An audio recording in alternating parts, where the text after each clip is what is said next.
여러분 안녕하십니까? 지난주는 저희가 통일 교육에 대해 이야기해봤죠. 오늘은 탈북민과 통일 문제에 대해 본격적으로 이야기해 보려고 합니다. 여러분은 탈북민의 정착을 돕기 위해 만든 하나센터라고 들어보셨습니까? 우리 부산도 하나센터에서 탈북민들의 사회 적응을 돕고 있는데요. 리얼토크 만나봅시다. 오늘은 강동환 부산 하나센터 북한 이탈주민 지역 적응센터장과 함께 이야기 나눠보겠습니다. 안녕하십니까? 안녕하십니까? 네, 센터장님이 2016년부터 이 센터를 이끌고 계시더라고요. 학교에서 학생들도 가르치시고 센터도 운영하시려면 정말 바삐 지내실 것 같은데 그동안 어떻게 보내셨습니까? 말씀하신 것처럼 학교에 있으면서 또 강의도 하고 연구도 하고 그러는데 저희 분야가 통일 북한 관련 이슈다 보니까 아무래도 특정한 이슈가 발생하면 또 특강이 굉장히 많이 있습니다. 그래서 뭐 부산뿐만 아니고 다른 지역에서도 특강을 또 하고 있고 무엇보다 하나센터는 탈북민들과 함께 호흡하는 공간입니다. 그러다 보니까 그분들의 행사가 있거나 또 탈북 청소년들과 함께 캠프가 있거나 하면 뭐 제주도라든지 또 부산이라든지 이렇게 다니고 있기 때문에 뭐 바쁘다는 것보단 아주 즐겁게 또 보람차게 그렇게 일을 하고 있습니다. 네, 정말 보람된 일이실 것 같은데 저희 시청자분들께 하나센터가 어떤 곳인지 구체적으로 좀 소개해 주시면 좋을 것 같아요. 네, 말씀하신 것처럼 하나센터는 국내에 와 있는 탈북민들을 지원하는 적응기관입니다. 통일부로부터 지정을 받아서 운영이 되고 있고 전국에 23군데의 하나센터가 있는데 부산은 유일하게 종합대학교인 저희 동아대학교에서 운영을 하고 있습니다. 뭐 대부분이 이제 복지관에서 운영을 하는데 통일북한 관련 전문 기관에서 하나센터를 좀 운영하면 좋겠다고 해서 저희가 운영을 하고 있었고요. 아마 뭐 그 일반 대학교에서 이렇게 하나센터를 운영하고 있는 것은 국내 유일한 기관이기 때문에 부산에서 굉장히 또 자부심을 갖고 그렇게 일을 하고 있죠. 네, 그러면 탈북하신 분들이 일정 기간 동안 이 하나센터의 도움을 받는 게 정해져 있는 건가요? 네, 맞습니다. 국내 적응을 할 때 3년 동안 국내 적응을 할 때 5년 동안 초기 적응 교육이라고 해서 하나센터에 와서 교육을 받는데 뭐 교육 분야 또 취업 또 상담 뭐 심지어는 그 의료 지원까지 모든 분야를 다 이 하나센터에서 탈북민들에게 지원하는 그런 역할을 하고 있죠. 그렇군요. 그런데 일단 사실 우리 입장에서 이분들에 대한 이해가 조금 부족하다라는 생각이 드는 게요. 북한에서 오신 분들을 어떻게 불러야 할지부터가 벌써 좀 망설여지거든요. 뭐 세터민이라는 용어도 있고 탈북민이라는 용어도 있고 북한 이탈 주민이라는 용어도 있는데 저희가 정확하게 어떻게 부르면 좋을까요? 네, 지적하신 것처럼 아무래도 그들을 부르는 용어가 굉장히 많이 있습니다. 북한 이탈 주민, 탈북민, 또 세터민 이렇게 부르는데 법적인 공식적인 용어는 북한 이탈 주민이라고 부르는 게 맞고요. 또 그것을 이제 줄여서 부르면 탈북민이 되는 거고 네. 세터민이라는 단어는 지난 노무현 정부 시기에 국민 공모로 만들어진 용어입니다. 그래서 지금은 오히려 이제 사용하지 않는 것이 맞을 것 같고요. 그런데 이렇게 이제 다양하게 불리는 용어가 있다는 것은 그만큼 우리 사회에서 아직까지 탈북민을 바라보는 여러 가지 시선들이 존재한다라는 거고 또 우리가 아직까지 그들과 함께 살아갈 준비가 제대로 되어 있지 않다라는 것을 보여주는데 용어도 다양하지만 저는 그들을 부르는 용어가 좀 하나로 이렇게 통일됐으면 좋겠다는 생각이 들고 우리가 사람을 처음 만나면 고향을 물어보잖아요. 그렇죠. 그런데 고향이 이제 그분들은 고향이 북쪽이니까 그냥 북에서 오신 분, 저희는 남이 고향인 사람들 이렇게 부르면 가장 서로 차별 없이 구별 없이 부르는 용어일 것 같습니다. 다만 고향이 다르신 분들로 그렇죠. 이제 인식을 하면 좋을 것 같은데요. 네네. 저희가 이 시간을 통해 조금 더 자세히 이분들에 대해서 알아보도록 하겠습니다. 일단은 이분들에 대해서 저희가 좀 잘 알려면 우리나라의 탈북민이 어느 정도 되는지부터 좀 알아야 될 것 같거든요. 어느 정도나 계시나요? 네, 아직까지는 우리 사회에서 탈북민이 많이 있지는 않습니다. 국내에 들어와 있는 탈북민의 수는 약 3만 2천여 명 정도를 넘어서고 있는데요. 네.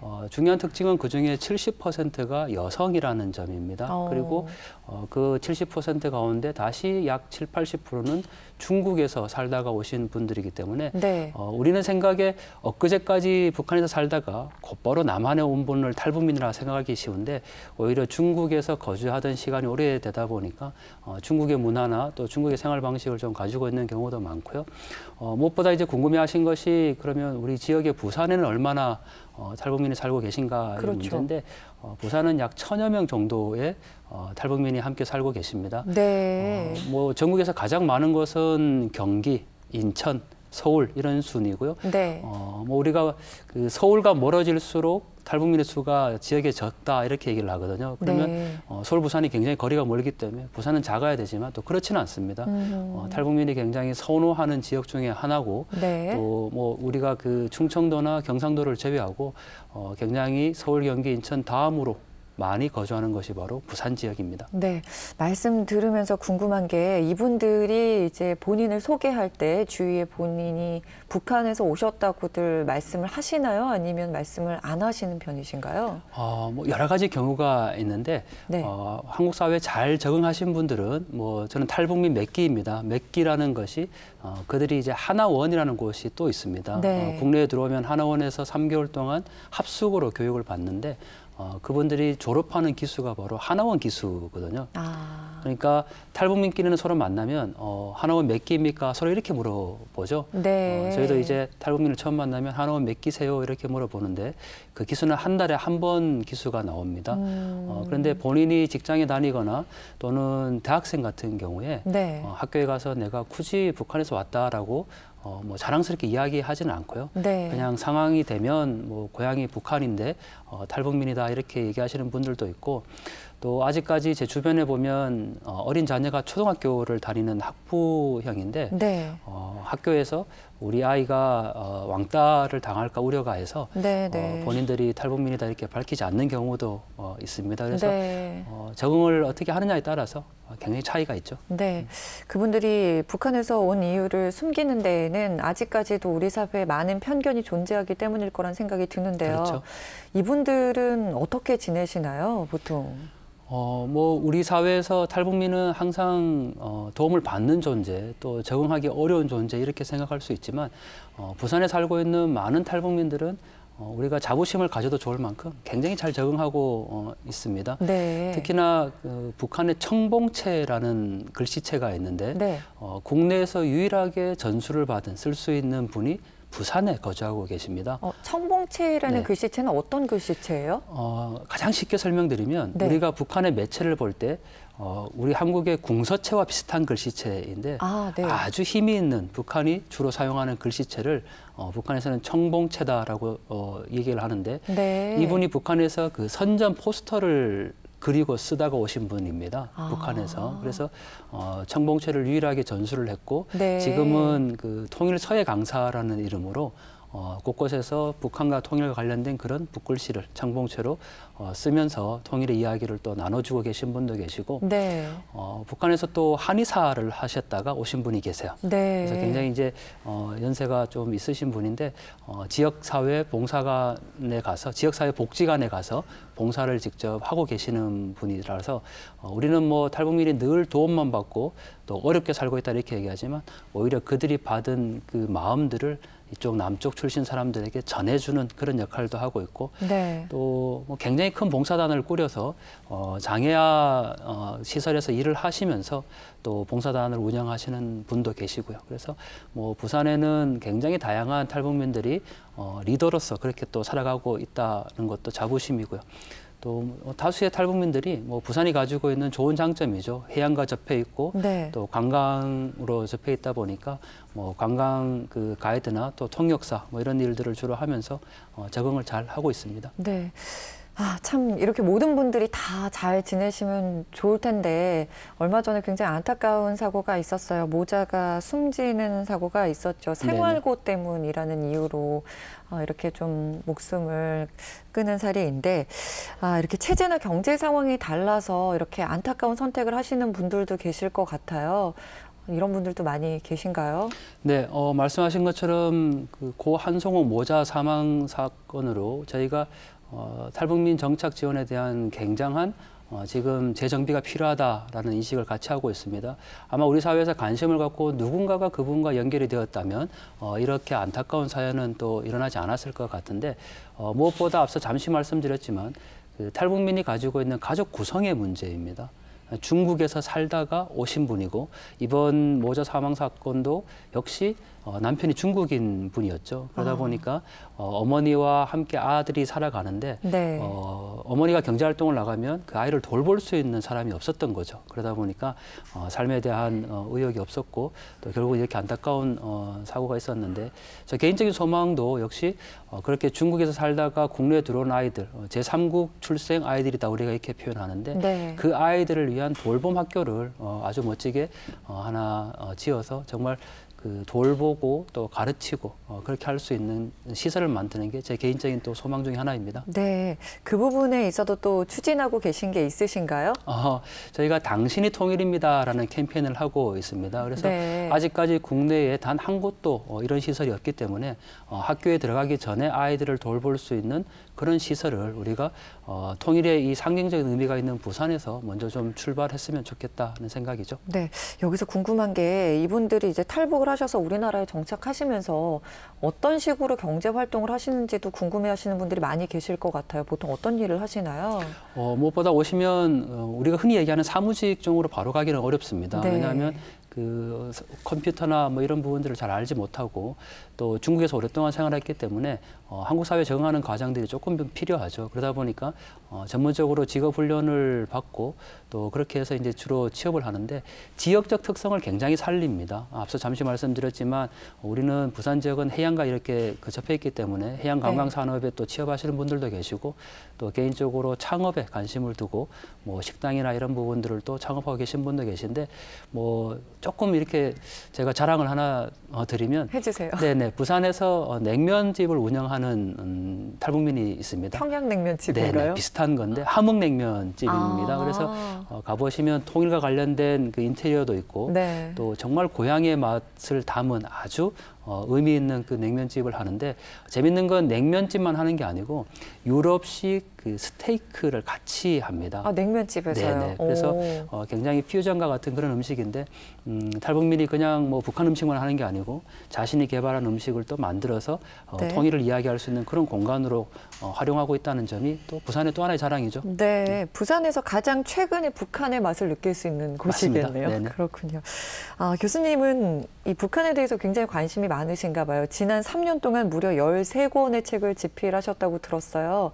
그리고 사진에도 굉장히 관심이 많으신 것 같은 게 최근 북중 접경 지역에서 본 북한의 모습을 담은 사진첩을 또 발간하셨다고 들었거든요. 이건 어떤 내용인가요? 국내에서 유일하게 통일 북한 관련 전문책을 계속 내자는 게 저의 생각이고요. 그러다 보니까 1년에 서너 권 정도의 책을 지금 발간을 하고 있습니다.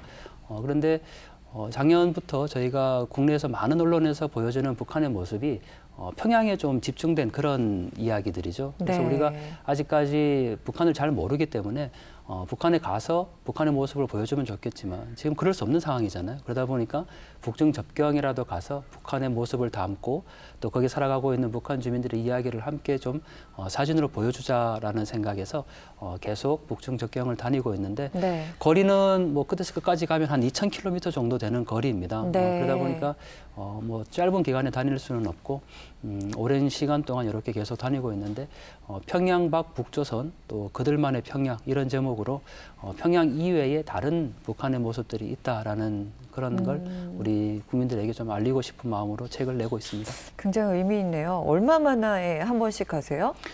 거의 한 달에 한 번은 꼭 다녀오려고 한 하고 달에 한 있습니다. 번이요? 그래서 최근에는 지난 연휴 때도 네. 추석 연휴 때도 네. 거기에 있었고 또 갈 수밖에 없는 게 제가 자주 가니까 우리 탈북민들이 센터장님 이번에 가시면 뭐 어떤 지역에서 다리를 건너면 집이 하나 보이는데 그 집이 바로 제가 살던 집입니다. 이렇게 얘기를 해주거든요. 네. 그러면 또 가서 그 모습을 사진에 담아와서 네. 또 탈북민에게 전해주기도 보여드리고. 하고. 네네. 그렇군요. 거기서 본 북한의 모습은 어떠셨어요, 교수님? 우리의 반쪽 조국입니다. 늘 가고 싶지만 그 압록강과 두만강이라는 분단의 강 때문에 건널 수 없는 강이고요. 그래서 늘 북중 접경에 서면 왜 이 강을 건너지 못하는가에 대한 아쉬움이 너무 크고요. 또 하루빨리 이 분단의 강을 끝냈으면 좋겠다는 그런 소망이 굉장히 많은데 자주 가지만 갈 때마다 사람들은 변하지 않는 것 같아요. 오히려 자연의 변화에 따라서 북녘의 산화는 변하지만 네. 사람들의 모습은 늘 그 자리인 것 같은 생각이 들어서 좀 아쉽고 우리가 정말 통일을 이야기하고 있지만 북중 접경에서 바라보는 그 반쪽 조국 그 모습만이라도 온전히 좀 잘 담았으면 좋겠다 생각이 듭니다. 그렇군요. 다른 책 한 권을 또 이야기를 해볼게요. 또 눈길을 사로잡는 제목이 통일의 눈으로 부산을 다시 보다란 제목의 책이 있더라고요. 네. 부산의 시각으로 본 통일, 다른 지역이랑 좀 다른 게 있나요? 저희는 통일 교육을 캠프를 간다면 대부분 전방 지역을 많이 가잖아요. 그렇죠. DMZ 쪽으로. 그런데 저는 개인적으로 통일 교육을 하려면 부산에 다 오세요라고 얘기를 합니다. 이유가 있나요? 부산만큼 통일을 잘 보여줄 수 있는 문화 콘텐츠가 있는 곳도 드뭅니다. 가장 중요한 이유는 부산은 1023일 동안 피난 수도로 기능했던 곳이기 때문에 네. 곳곳에 전쟁의 유적이 그대로 남아 있거든요. 우리가 전쟁의 유적을 과거로 기억하는 게 아니고 전쟁의 아픔을 딛고 오늘의 대한민국이 있었고 또 통일의 미래로 가기 위한 그런 비전을 이야기할 수 있는 곳이 바로 부산이라는 거거든요. 뭐 대표적으로 그 유엔 기념공원은 전 세계에서 유일한 공원입니다. 공식 묘지로. 네. 그리고 감천문화마을이 있고 40계단, 용도대교, 또 임시수도 정부 기념관, 또 굉장히 다양한 컨텐츠들이 있기 때문에 이런 공간들을 우리가 기억하고 관광 상품화하면서 또 통일의 미래에 대한 꿈을 꿀 수 있는 게 바로 부산이기 때문에 전국의 모든 분들이 다 부산으로 통일 교육을 왔으면 좋겠다 생각이 들죠. 네, 탈북민의 정착부터 통일 교육까지 정말 너무너무 바삐 지내실 것 같아요. 저희 시청자분들께 한 말씀 끝으로 전해주시죠. 네, 통일은 멀리 있는 게 아닌 것 같습니다. 우리의 일상에서 바라보는 통일 문화 콘텐츠를 통일의 눈으로 재해석하고 바라볼 때 통일은 우리 곁으로 다가올 수 있을 것 같고요. 또 무엇보다 우리 곁에 와 있는 먼저 온 미래라는 그 탈북민에 대한 따뜻한 관심, 그것이 바로 우리가 지금 서 있는 이 자리에서 할 수 있는 통일의 실천이다라는 말씀을 꼭 드리고 싶습니다. 네, 오늘 말씀 감사합니다. 고맙습니다. 리얼토크 만나봅시다. 오늘은 강동환 부산 하나센터 북한 이탈주민 지역 적응센터장과 함께 이야기 나눠봤습니다. 함께해 주신 여러분 고맙습니다.